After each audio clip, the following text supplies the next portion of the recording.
Hello everyone, मैं हूँ श्वेता। मेरा नाम है इंद्र और आप सबका स्वागत है हमारे चैनल में। अभी अपना इसका उमर का एपिसोड 4 पे रिएक्ट करने वाले, आइए देखते हैं। अरे कुरैश के लोगों, कुरैश के लोगों, हम कब तक मोहम्मद के बारे में ऐसे सब्र करके यहाँ बैठे रहेंगे? क्या तुम्हें दिखाई नहीं देता कि उसके मानने वाले घटने की जगह और बढ़ते चले जा रहे हैं? अभी हज का वक्त सही से खत्म भी नहीं हुआ और सारे अरब के लोग उसे जानने लगे हैं। आपको लगता है कि यहाँ बैठकर उसके बारे में मशवरा और बहस करने से कुछ हासिल होगा? नहीं, बिल्कुल नहीं। मुझे लगता है अब वक्त आ गया है कि हम उसके खिलाफ कोई सख्त कार्रवाई करें, और इसके लिए अगर हमें हाशिम कबीले वालों से जंग भी करनी पड़ी तो हम करेंगे। जंग करें? बिल्कुल सही कहा। तुम तो मेरे से बात ही मत करो उमर। तुम हमेशा पहले मेरे हक में बात करते हो और बाद में मेरे खिलाफ हो जाते हो। मुझे तुम्हारी जरूरत नहीं है। मुझे आपकी कुछ बातें अख्तियार करने वाली बात है, मैं आपके साथ हूँ। लेकिन तुम फिर शुरू हो गए। हमें हाशिम कबीले से जंग नहीं लड़नी चाहिए। इससे सभी कबीलों में एक नाइत्तेफाकी पैदा होगी। हमारा झगड़ा मोहम्मद और उसके मानने वालों के खिलाफ, जो सभी कबीलों से ताल्लुक रखते हैं। तो सभी कबीले वालों का ये फर्ज बनता है कि वो ऐसे बागियों को ढूंढें, उन्हें सजा दें, सलाखों के पीछे डालें, या तब तक जुल्म करें जब तक कि वो हमारे बीच में वापस नहीं आ जाते। फिर अगर ऐसा होता है तो एक कबीला दूसरे कबीले पर इल्ज़ाम तो नहीं लगाएगा कि इस शख्स की वजह से मेरा भाई या मेरा रिश्तेदार मुस्लिम हो गया।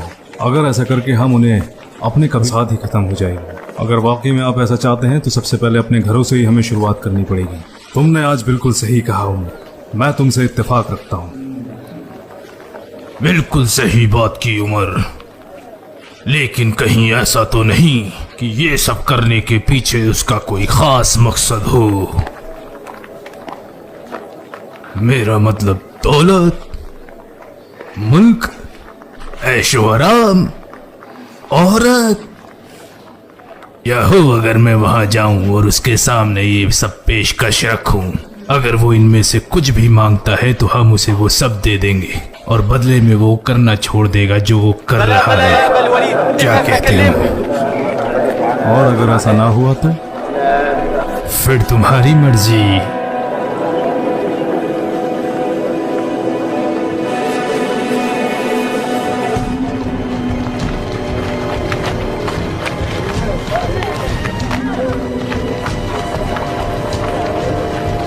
क्या कहा? मेरे अब्बा रसूल अल्लाह से बात करने गए हैं? हाँ बाजी, मैं तो बस वाकया आपको बताने आया था।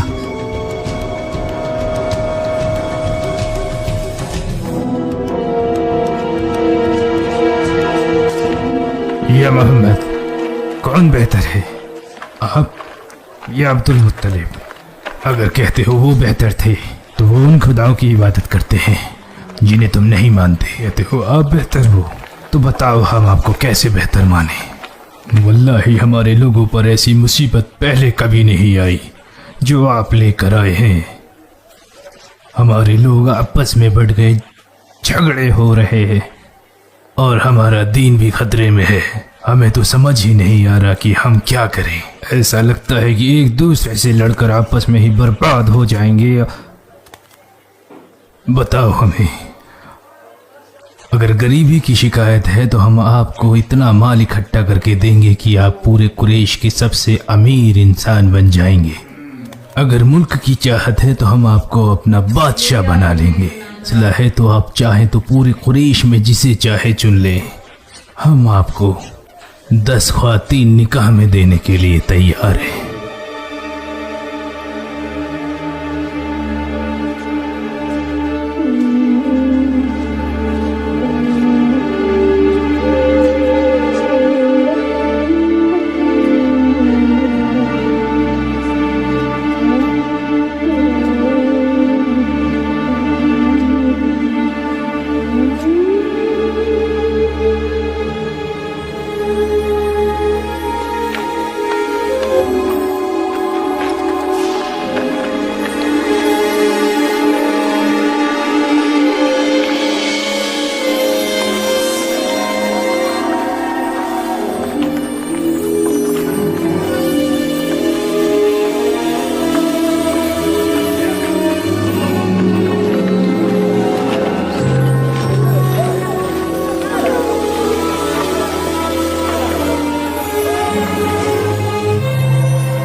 लगता है अबू अल वलीद वापस आ गए हैं, लेकिन इनका चेहरा क्यों उतरा हुआ है? हाँ, मुझे भी ऐसा ही लगता है। हमें बताओ अबू अल वलीद, क्या हुआ वहाँ पर? वल्लाही जो भी मैं सुन कर आ रहा हूँ मैंने अपनी जिंदगी में पहले कभी नहीं सुना। वल्लाही वो ना तो शायर है, ना नजूमी है और ना ही जादूगर है।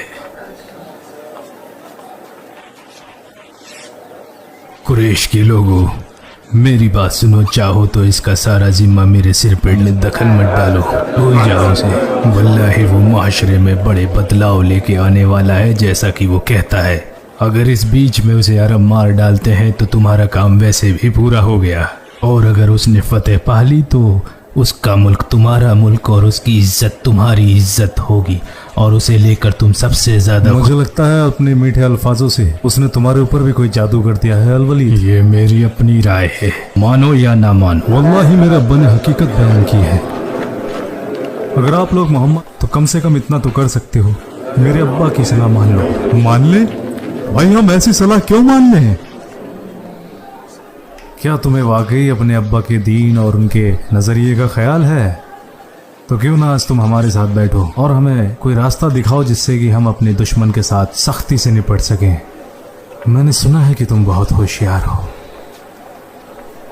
और अब तो तुम्हारे साथ सालिम भी है, की जरूरत पड़ेगी, क्योंकि मोहम्मद ने हमारे लिए काफी मुश्किलें खड़ी करती हैं। हो सकता है कि शायद ये हमारे लिए कोई रास्ता निकाल सके। बताओ ना सालिम, हमें मोहम्मद और उसके सहाबाओं के साथ क्या करना चाहिए? क्या हम उन्हें भूखा रखें, या प्यासा मार दें, या फिर उनके साथ मारपीट करें, और या फिर हर जगह जाकर उन्हें बेआबरू कर दें? बस करो अबू अल हकम, तुम मुझे अबू जहल क्यों नहीं बुलाते जैसा मोहम्मद तुम्हें सिखाता है? जानते अबू दैफा मुसलमान हो चुका है, और साथ ही इसका अजीज खलील दोस्त सलीम इब्ने पता नहीं कौन।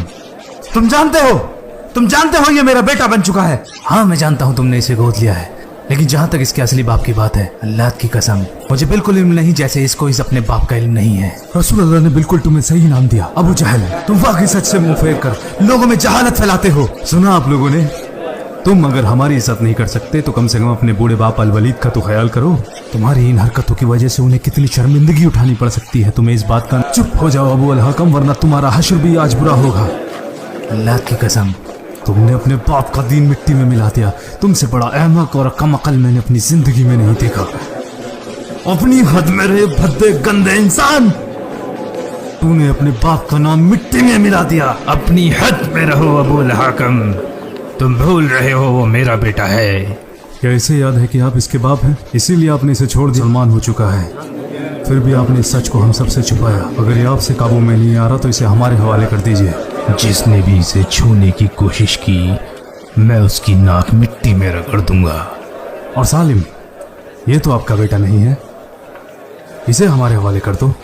जो मेरे बेटे का बेटा हो गया, मैं उसका दादा बन गया। सुना आप लोगों ने,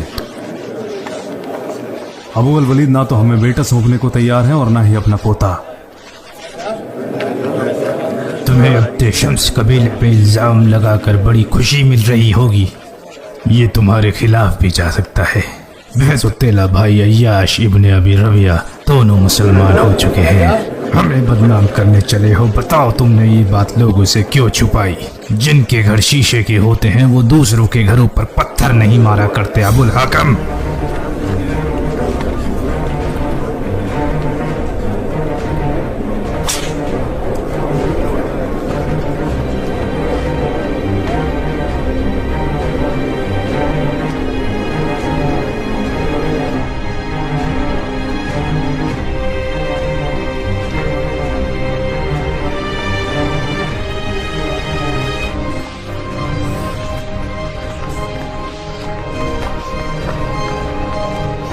अबुल हकम, क्या आपने ऐसा करने के लिए कहा है? सच बताने का वक्त आ गया है।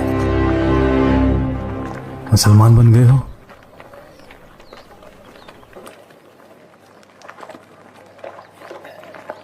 मैंने कुछ पूछा? हाँ, हम मुस्लिम हुए हैं, अल्हम्दुलिल्लाह। अब मैं इन बेव हमारे भाई और हमारे बच्चे ही हैं जो हमें छोड़कर मोहम्मद की तरफ बढ़ चले हैं। इन्हें तो वापस आना ही होगा, वरना इनको सड़ने के लिए छोड़ दिया जाएगा।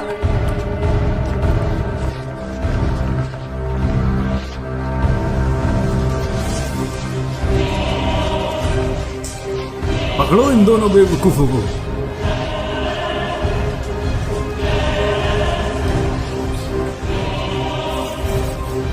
मैं तो लोगों को मोहम्मद और उसके सहाबाओं के खिलाफ उकसाता हूँ और मेरे घर के लोग ही जाकर मोहम्मद से मिल गए। अल्लाह की कसम, आप शुरू।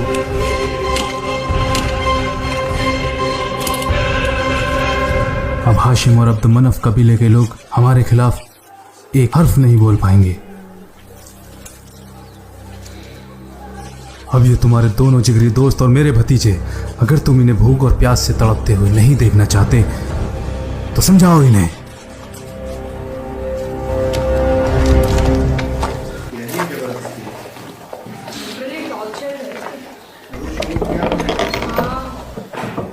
आपको इससे बहुत खुशी मिल रही है उमर। इसके जिम्मेदार तुम लोग खुद हो। वल्लाही मुझे इससे बुरा पहले कभी नहीं लगा जितना आज लग रहा है। वल्लाही मैं कर भी क्या सकता हूँ, जब तक तुम लोग वापस नहीं लौट आते हम कभी ऐसा नहीं करेंगे।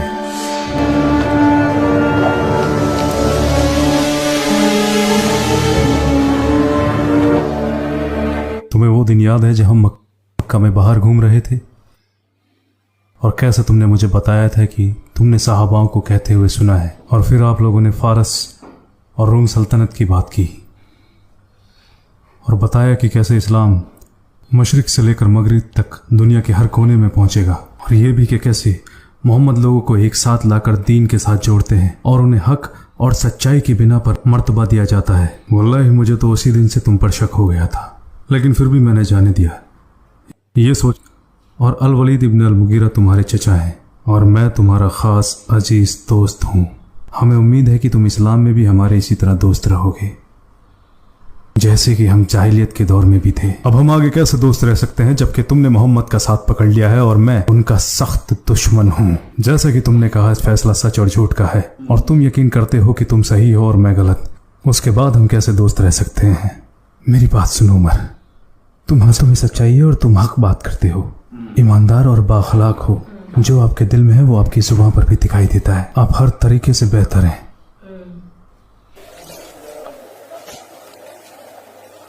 वल्लाही मैंने रसूलुल्लाह सल्लल्लाहु अलैहि वसल्लम को कहते सुना है, मुझे लोगों का अखलाक सही करने के लिए भेजा है, और ये भी कि जो लोग जाहिलियत के दौर में बाखलाक थे वो इस्लाम में भी बाखलाक रहेंगे, बशर्ते कि वो इस्लाम को सीखें। मैं तुम्हारे बारे में जानता हूँ उमर, तुम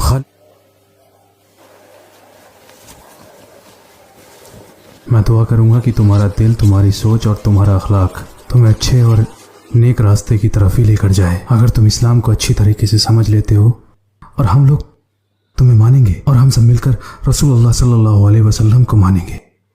तुम बिल्कुल, उसे जब भी मेरे से कुछ चाहिए होता है वो बिल्कुल ऐसे ही बात करता है जैसे कि तुमने भी मेरे से की, लेकिन मैं तुम्हारी बातों में नहीं आने वाला। अगर तुम मुझसे कुछ मदद की उम्मीद रखते हो तो अपनी जिद छोड़ दो। वल्लाही मैं तब तक नहीं मानूंगा जब तक तुम वापस नहीं आ जाते, और अगर मैंने अदिया कबीले में भी तुम जैसे लोगों को पाया तो वही हश्र करूंगा जो आज मखसूम कबीला तुम्हारे साथ कर रहा है।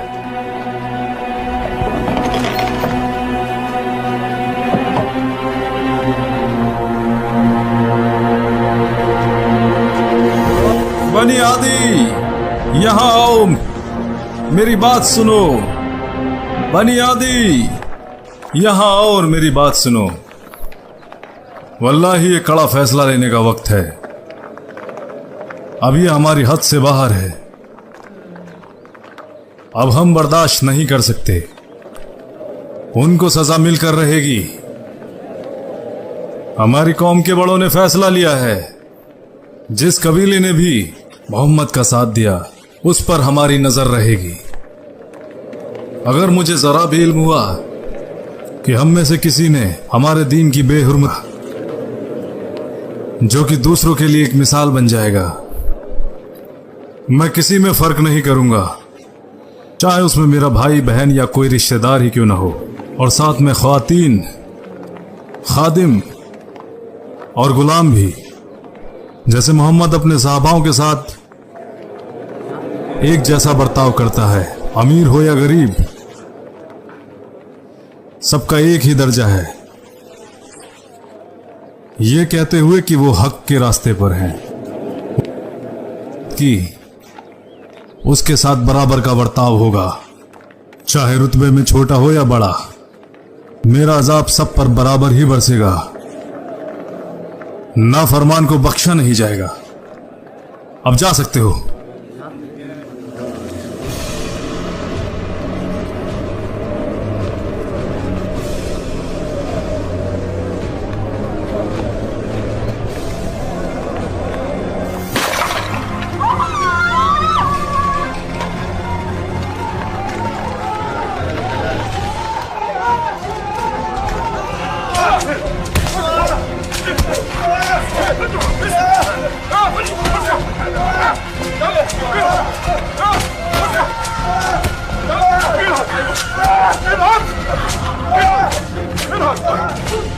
अगर तुम्हारे पास आंखें हैं जो देख सकती हैं तो देखो इन्हें,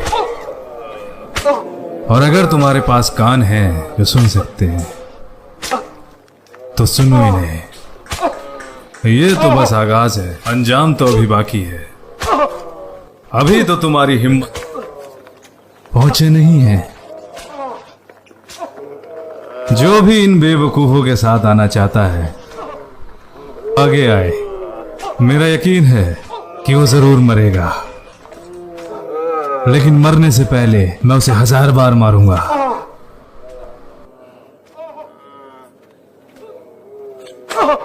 मोहम्मद हमें जहन्नुम के नाम से डराता है, यही है, और जहन्नुम आज है और अभी टला नहीं है। हम बताएंगे जहन्नुम क्या होता है। ये कोई खबर नहीं, सच्चाई आज अपनी आंखों से देखो, क्योंकि देखकर ही यकीन आता है। तो देखो इन्हें, ये बादशाह है मुल्क फारस और शाम के, जैसा वादा।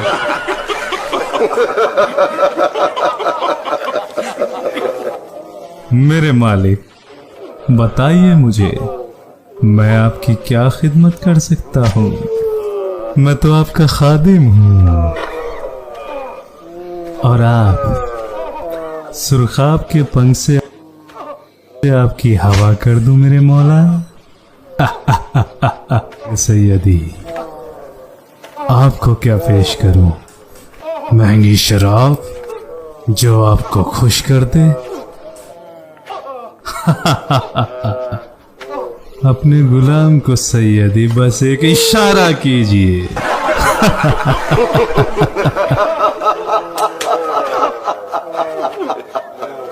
और आप मेरे मौला, आपके लिए नचनियन पेश करूं जिसके साथ आप मौसीकी कर सके और तंबूर की आवाज पे अपनी कमर हिलाएं। ये मुनख्खिल की उस शायरी पे नाचेंगे जिसमें वो कहता है, मैंने उसे छुआ और वो पानी में उतर गई। मैंने उसे प्यार किया, उसने मुझे प्यार किया, जैसे मेरे ऊँट ने उसकी ऊँटनी को प्यार किया।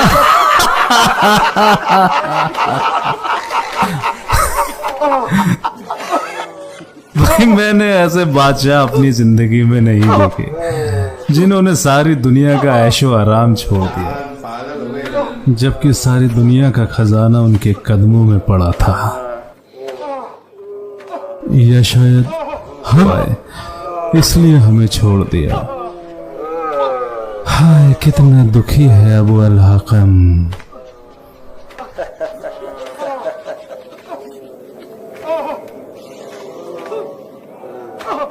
तुमने देखा, हर किसी की आंखें और कान ये जान लें और देख लें, दोबारा बादशाह बन के यहाँ मत आना। मक्का में और बादशाहों के लिए कोई जगह नहीं। बिलाल!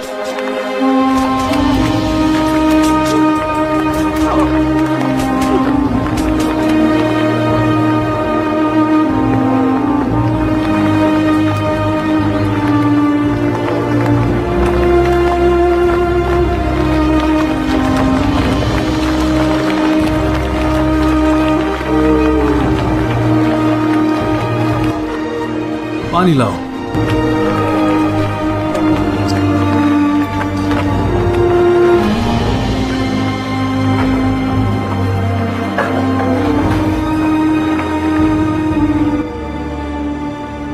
सब्र सब्र और इम्तिहान रखें, अल्लाह आसानी देगा।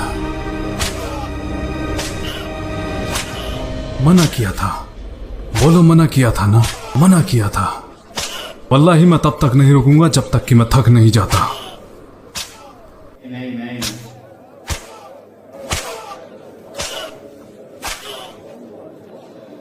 ले जाओ इन्हें और ले जाकर बंद कर दो। इनके पैरों में बेड़ियां डाल दो। इनको खाने और पीने के लिए सिर्फ इतना ही खाना देना और इतना ही पानी देना ताकि ये बस जिंदा रह सके।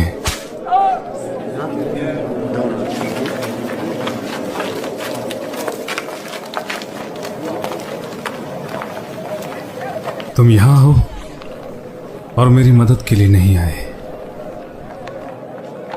तब तक नहीं रुकूंगा जब तक अदिया कबीले का एक एक इंसान सही रास्ते पर नहीं आ जाए। चाबुक से सिर्फ नाफरमानों के लिए। तुम वो उम्र नहीं हो जिसे मैं जानता हूं। तुम किस उम्र को जानते हो? मैं उस उम्र की बात कर रहा हूं जो ऊँटों के झुंड को एक कुनबे की तरह देखता था और उनमें से हर एक ऊँट को अपने बच्चे की तरह। वो उम्र जिसका मानना था कि अखलाक को दांव पे लगाकर जीती गई जंग हारने से भी बदतर होती है। वो उम्र जिसके आगे बड़े जालिम भी कांपते हैं और जो कमज़ोर और मिस्कीनों की आगे आकर मर गए। जो अपने लोगों से बेहद मोहब्बत करता है और उन्हें अपने सामने बटते हुए नहीं देख सकता। अगर उमर जालिम दिखाई देता है तो इसलिए कि वो लोगों को रास्ते पर ला सके। अगर लोगों के सही मुस्तकबिल के लिए जालिम बनना पड़े तो उसमें कोई बुराई नहीं। अगर एक मौत से हजारों जिंदगियां बचाई जा सकती हैं तो वो मुझे मंजूर है। अगर लोग एक दूसरे से डरना छोड़ देंगे तो दुनिया तबाह हो जाएगी और लोग आपस में लड़के ही मर जाएंगे।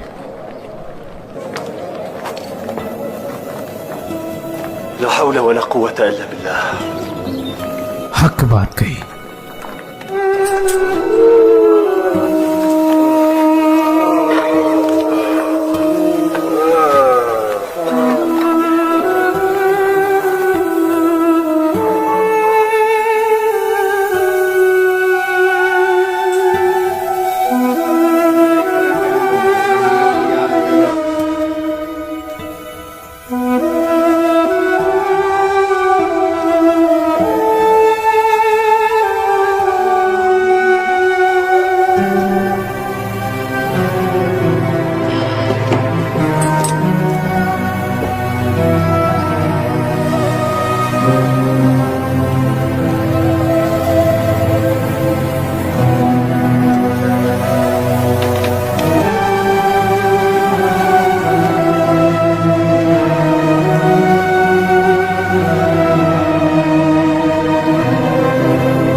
अगर हम जल्दी निकलेंगे तभी पहुंच पाएंगे।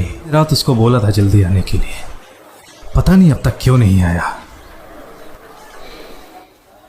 अस्सलामु अलैकुम व रहमतुल्लाह। अस्सलामु अलैकुम व रहमतुल्लाह।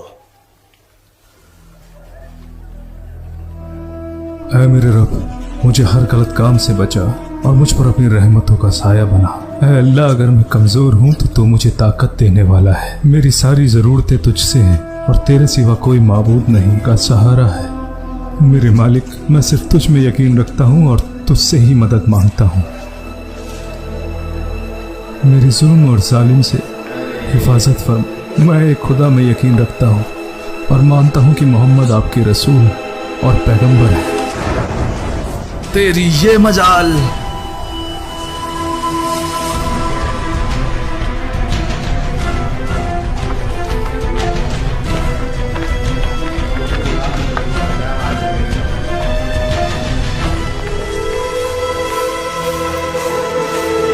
कि मोहम्मद में यकीन रखता है।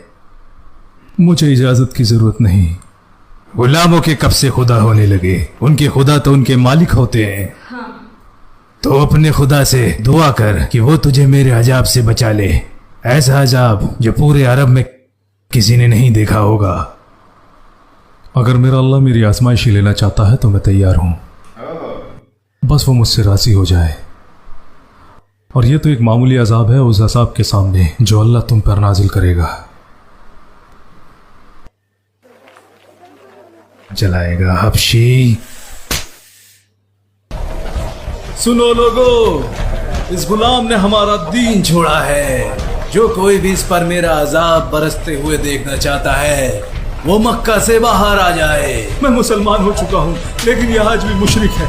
इन पर जो अजाब बरसेगा वो उससे कहीं ज्यादा होगा।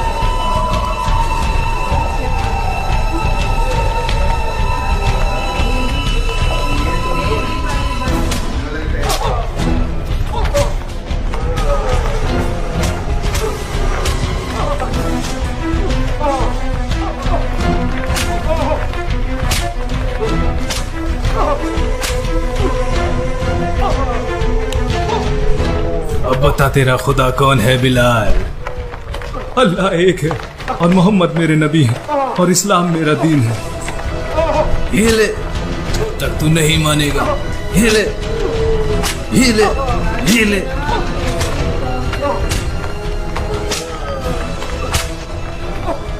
तुझे जब तक नहीं छोड़ूंगा जब तक तू मर नहीं जाता या नहीं छोड़ता मोहम्मद का साथ और इबादत करता अल्लाह तलुज़्ज़ा की। वो एक है, वो एक है। मोहम्मद के पास उसका पूरा खानदान है बचाने के लिए। तेरे पास कौन है? तू क्यों इतनी मार बर्दाश्त कर रहा है? देख, अगर तू चाहे तो मैं ये अजाब अभी रोक दूंगा। वो एक है।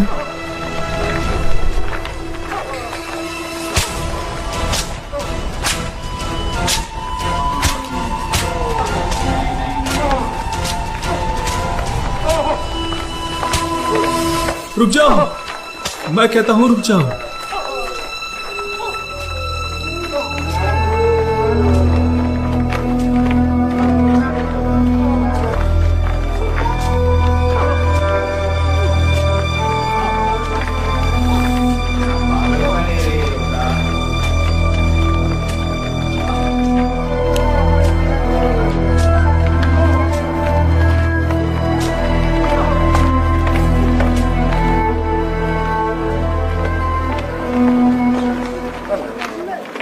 क्या तुम्हारे गुलाम ने तुम्हारी बात मान लिया अबू अली?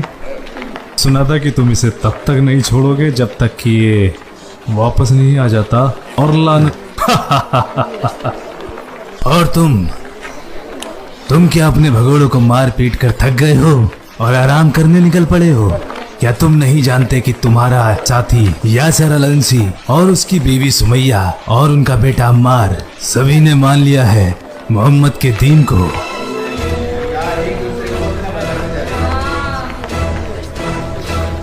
ये ढीठ गुलाम है, इसकी वजह से आज मुझे बड़ी तकलीफ हुई।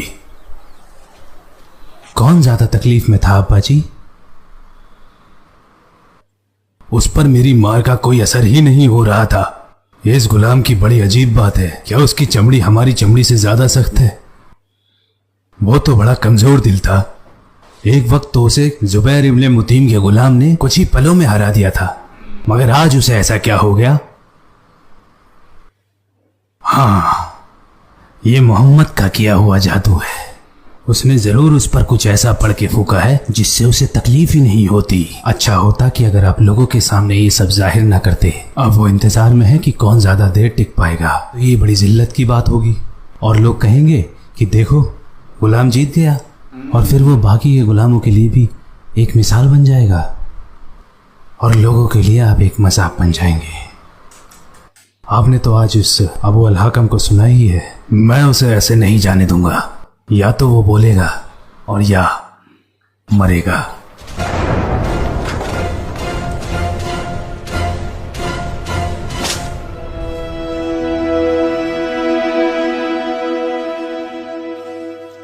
तो आज मेरी समझ में आया, जिसके बारे में तुम सामने नहीं आते थे मुझे तुम पर शक था, लेकिन फिर मैंने सोचा कि जिसके बारे में अरब आपस में लड़ाई कर रहे हो उसका गुलामों से क्या लेना देना।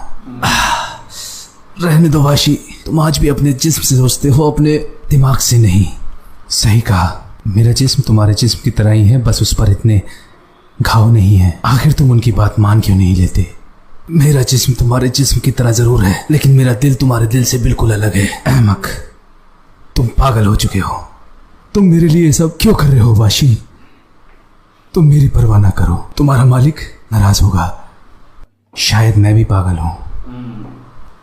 क्या गुलामी काफी नहीं थी जो अपने लिए ये आजमाइश पड़ा ली? कितने बदकिस्मत हो तुम। बदकिस्मत तो उमैया इब्न अल खलफ है, और तुम। मैं और उमैया इब्न अल खलफ एक साथ। मुझे खुश होना चाहिए।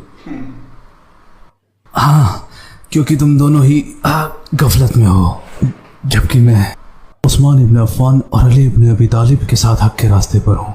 क्या वाकई ऐसा है? मेरा मतलब तुम सब एक बराबर हो। जैसा मैंने पहले भी कहा था, तुम अहमक हो। मानता हूँ इन्होंने इस्लाम को बढ़ावा दिया, लेकिन क्या तुमने कभी उन्हें ऐसे हालात में पाया जिन हालात में तुम हो? और तुम मुझे अपने दीन की दावत देते हो ताकि मैं भी तकलीफ में पड़ जाऊं। तुम मुझसे ज्यादा ताकतवर हो, इसलिए बर्दाश्त भी ज्यादा कर सकते हो। इसी बात ने तो मुझे परेशान कर दिया कि तुम कैसे इतना अजाब बर्दाश्त कर सकते हो। ये जज्बा तुम में पहले कभी था ही नहीं। ये इस्लाम है वाशी, ईमान। तुम क्यों नहीं समझते? मुझे बस एक ही बात पता है, मैं आज अपने आप को आजाद महसूस कर रहा हूं, कसम परवरदिगार की, उमैया इब्न खलफ से।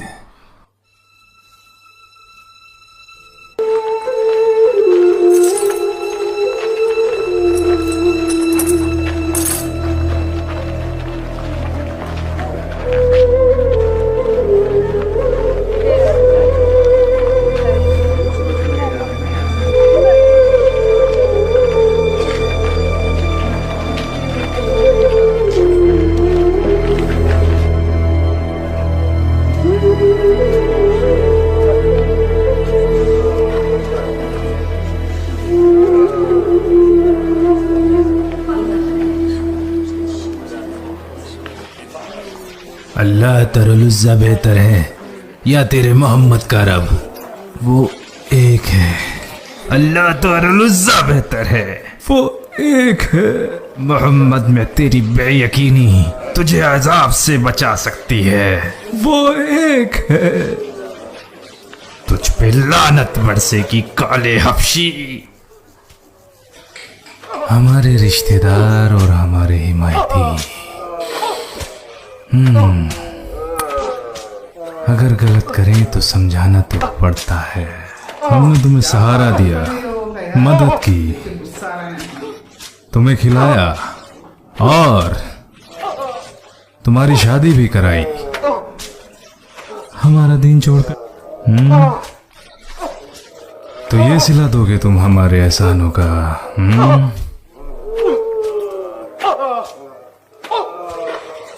वापस आ जाओ वरना मार डालूंगा।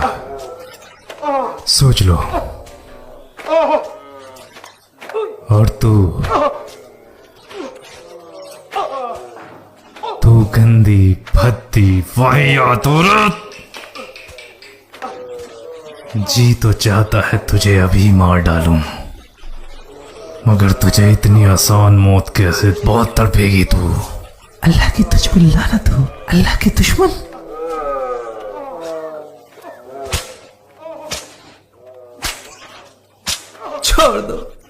छोड़ दो उसे, चाहे मेरी जान ले लो।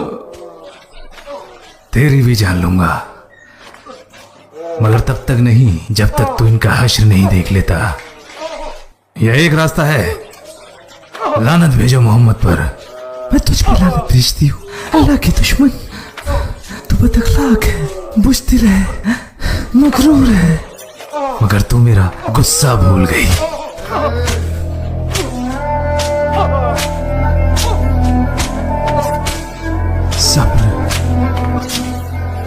सब्र अम्मी।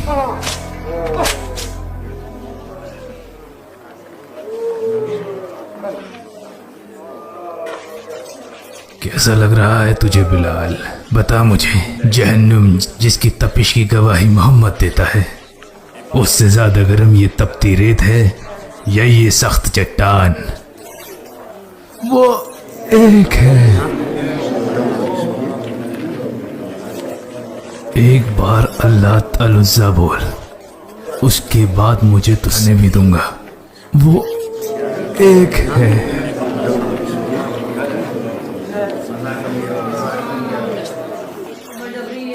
तुझे लानत भेजने की भी जरूरत नहीं है मोहम्मद को। देख, तू बस एक बार अल्लाह अल-उज़्ज़ा बोल दे, ये लोग तेरे मुंह से ये बात सुन ले और फिर मैं तुझे छोड़ दूंगा।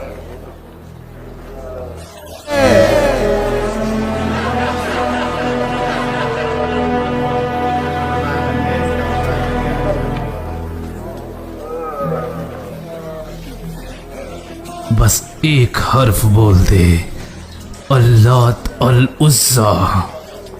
नहीं कहूंगा। अल्लाह अल-उज़्ज़ा चट्टान है। मेरी ज़बान से नहीं निकलेगा। सुन बिलाल, तेरे साथ के गुलामों पे जब भी कभी ऐसा जुल्म हुआ है, उन्होंने अपने आप को बचाने के लिए माफी मांगी ली है। तू भी माफी मांग ले और बच्चा, अपने आप पे इतना जुल्म ना कर। यार ये बहुत खराब एपिसोड था, देख के ना ऐसा बहुत लाइक हमने ना वो मोहम्मद सब के लिए में सुना है टॉर्चर, लेकिन अब वो सुनने में और देखने में बहुत ही और फर्क एक है कि इससे कहीं ज्यादा किया है, बहुत किया हुआ है यार वो, ये तो बहुत ज्यादा किया हुआ है। मतलब औरतों को भी नहीं छोड़ा। एक तो वहाँ पे इतनी गर्मी होती है तो गर्म रेत पे हाँ। सुलाया है, पूरी गर्मी में बांध के रखा है, खाना नहीं दे रहे, खाली इतना ही दे रहे जिससे जी सके वो लोग। अरे इतना खराब, मतलब पागलपन की ना एक बोलते ना लिमिट होती है। बहुत बहुत जुल्म कर रहे, बहुत ज्यादा जुल्म कर रहे लोग। मेरे को ना बहुत अजीब लग रहा है ये सब। वो ना वो जिससे वो कह रहे हैं ना वो एक है वो उनका मजाक बन रहा है तो और ज्यादा क्योंकि उसका भी वो पब्लिक को कंपटीशन लगा ना कि ये गुलाम जीतेगा कि ये जीतेगा। अब वो लग गया, पब्लिक को उसके मजे आ रहे। और दूसरा चीज लोग एक दूसरे पे उंगलियां, तेरा इधर देख, तेरा ये कर रहा है, तेरा वो कबीले में ना बोल रहे तेरा ये वो बंदा, अपने रिश्तेदारों को भी नहीं छोड़ रहे लोग। क्या ही बोल रहे यार। चलो देखना होगा आगे क्या होगा, कब रुकेगा इनका सब। ठीक है, तब तक के लिए वीडियो को like, subscribe, share, comment, click on the bell icon.